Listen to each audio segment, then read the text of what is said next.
Welcome to the Deep Dive.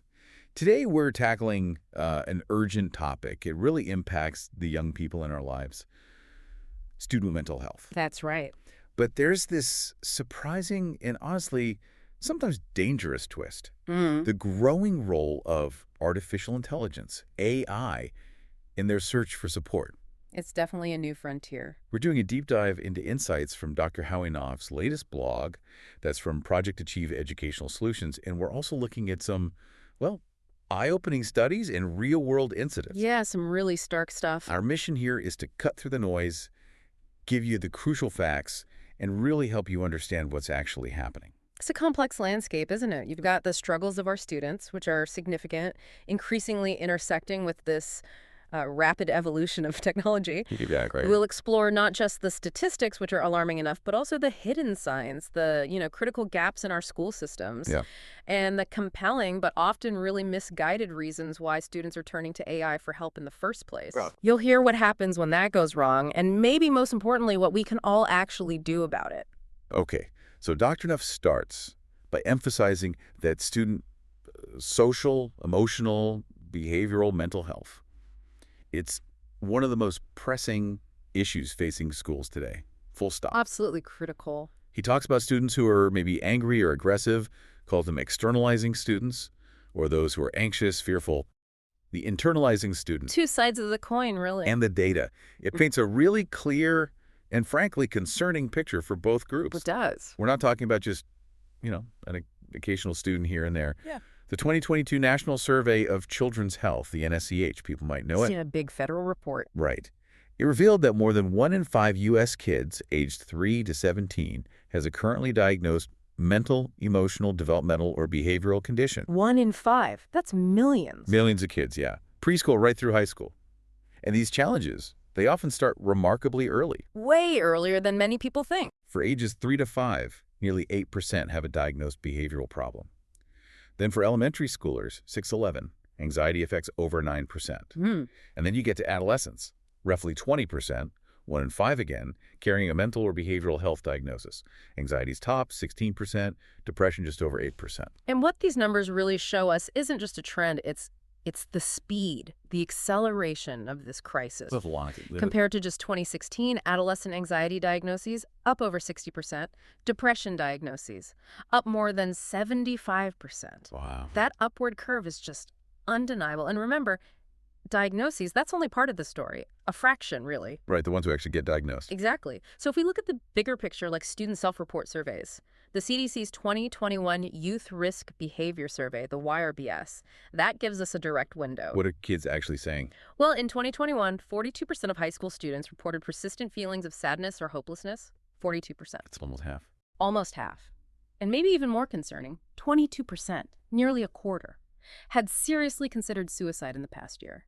And 10% had actually attempted it. Those numbers are just staggering. They're not abstract figures. No, they represent immense personal distress. Real kids navigating really tough stuff. And it's also striking. You see the disparities, right?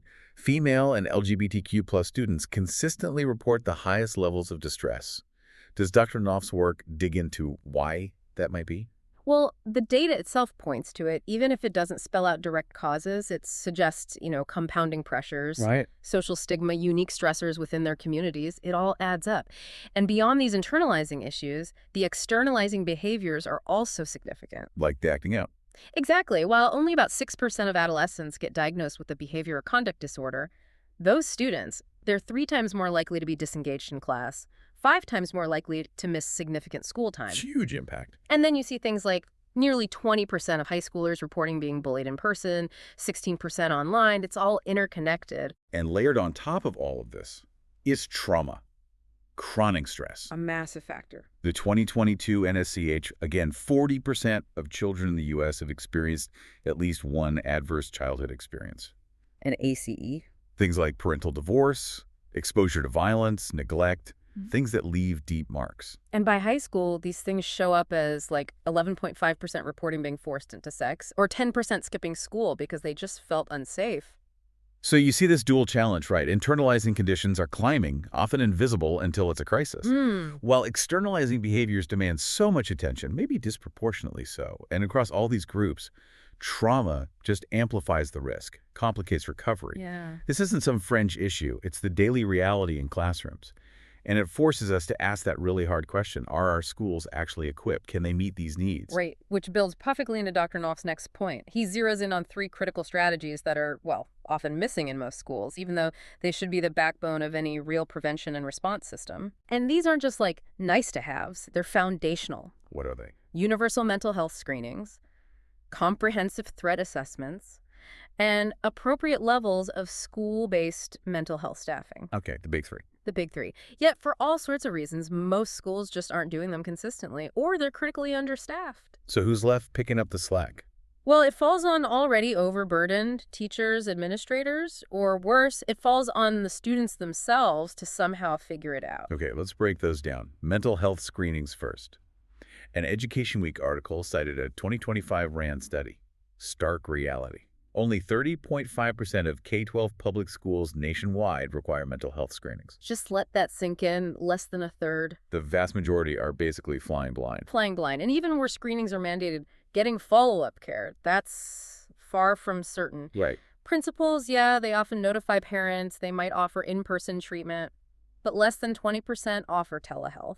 And around 40% say it's very hard or somewhat hard to make sure students actually get the right care. So even if you identify a need, getting help is still a major hurdle. And what's really challenging here is that only 2 states, Illinois and New Jersey, have either required or funded universal screenings. just 2. Just 2. The rest. It's largely left up to districts who also have to find the money. Which means? It means too many schools just rely on subjective adult observation, not validated tools. And lots of students just slip through the cracks until their distress becomes really visible, maybe even damaging. That is a huge gap. If so few states are mandating or funding these, what are the real-world consequences for kids whose distress isn't obvious? The internalizers. Oh, the consequences are severe. These are the students, who might be quietly struggling with anxiety or depression for years. Their internal pain just escalates because there's no system to catch it early. So we only step in when it's late. We often intervene way too late. Yeah, when it's already become a crisis instead of preventing it from getting there in the first place. Okay, second point, threat assessments. Another vital tool, right? Pre-intervention. Absolutely. When done well, the benefits are huge. Early identification, better school climate, support for at-risk students focusing on help, not just punishment. Getting them help, yeah. And using data to make decisions. But there's always a but. There's a but. Yeah. Jillian Herring, she's a national expert, points out that schools often treat these assessments like procedural checklists, or worse, discipline tools. Instead of mental health intervention. Right, which completely contradicts all those benefits. It's most common to see referrals for the visible stuff, the externalizing behaviors.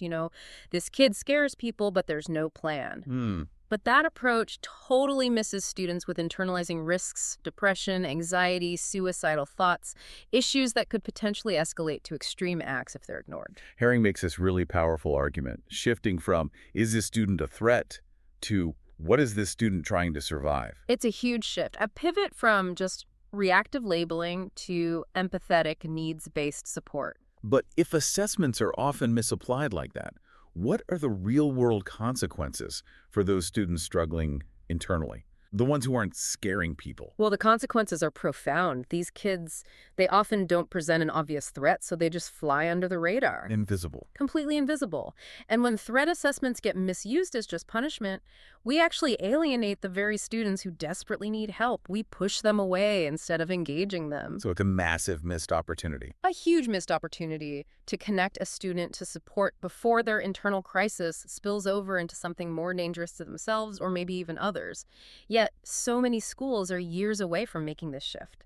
They lack the evidence-based policies, the multidisciplinary teams, the high-fidelity training. And the culture, right, a culture of prevention. Exactly, a culture of prevention. And the result is students with significant mental health issues remain dangerously invisible and untreated. Okay, so we're missing early detection with screenings. We're often misapplying intervention tools like threat assessments.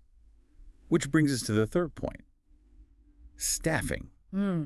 What does this mean for the people on the front lines? Yeah. Dr. Knopf points to just a foundational systemic failure here. a critical shortage of mental health professionals in schools. It's incredibly stark. The National Association of School Psychologists, NISP, they recommend a ratio of 1 psychologist for every 500 students. Okay, 1 to 500. What's the reality? The national average for 2023-24 was 1 to 1,065. More than double the recommendation. More than double. Similarly, for counselors, the recommendation is 1 to 250. The average is closer to 1 to 376. Also way off. Way off. And because of the severe understaffing, only 48% of schools say they can actually effectively meet student mental health needs. Less than half. Less than half. Mostly due to lack of staff or funding. Staff are just stretched incredibly thin. There's basically no room left for crucial prevention or early intervention work. That just sounds completely unsustainable. Now, there was an attempt to address this, right? The Bipartisan Safer Communities Act, $1 billion in federal funding. Yes, there was a significant effort there. But then the U.S. Department of Education recently rescinded those grants awarded last year, impacted nearly 200 districts. That's right. They cited concerns about specific diversity, equity, and inclusion DEI criteria in the request for proposals. It's obviously been a subject of debate. A contentious issue, yes. Revised grant program is maybe coming late 2025, new awards early 2026. But what's the immediate impact of pulling those grants back now on a system that's already struggling? Oh, it creates an immediate void, a huge gap. Districts were counting on those funds to hire people they desperately need. School psychologists, counselors. The people needed yesterday. Exactly. Now they're back to square one. It means more delays in getting support to students who need it now, and it just adds another layer of uncertainty for schools trying to plan long term. The whole system is already under immense pressure, and this setback, it just amplifies those challenges significantly. Okay, so beyond the hard data, beyond the systemic gaps, you just scroll through TikTok or Instagram, any adolescent's feed. Yeah. You see this pattern. Yeah, you definitely do. Young people expressing emotional distress, but not with like clinical words. It's phrases like burnt out, so done, can't even. Yeah, the everyday language of overwhelm. And these aren't just polite exaggerations, they're real disclosures. Overwhelm, fatigue, disconnection. Absolutely. But adult reactions, they often fall into these two unhelpful traps. Either minimizing, oh, everyone feels that way sometimes, or overreacting, being alarmist. Neither helps. Neither builds trust. Both can just shut down any future communication. And then you add in the social stigma that still exists around being in therapy. Right, unfortunately. And adolescents often feel misunderstood, dismissed.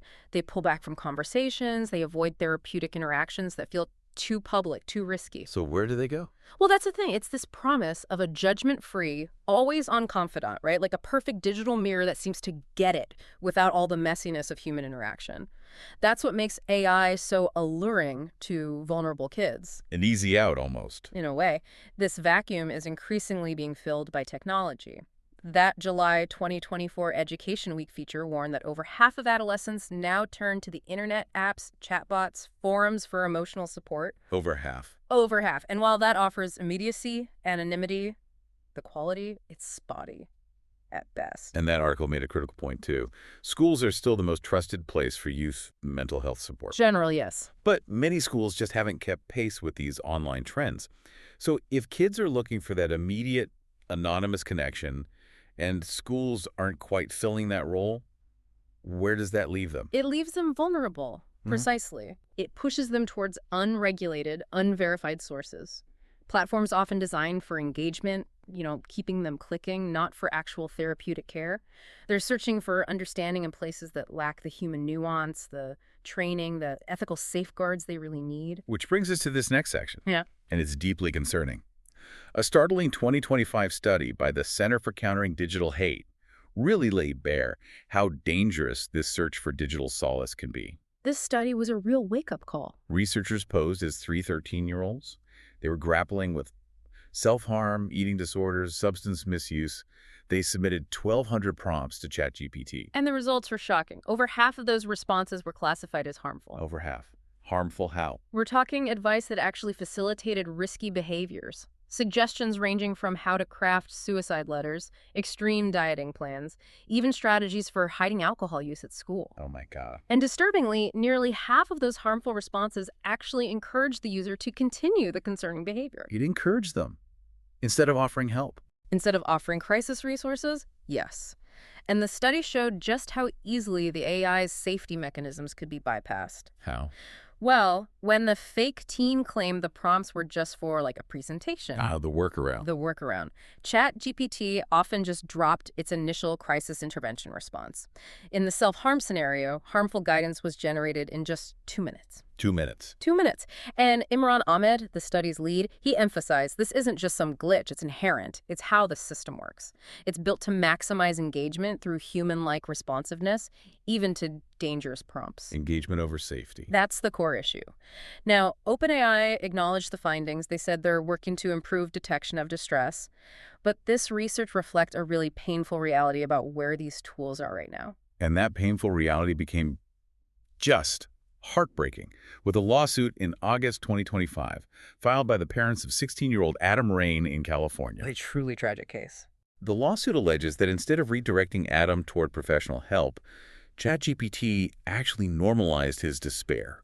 It provided instructions on self-harm methods. It even helped him draft a suicide note. Just devastating. OpenAI acknowledged that safety features can degrade in long interactions. Yeah. They announced stronger parental controls, better crisis routing.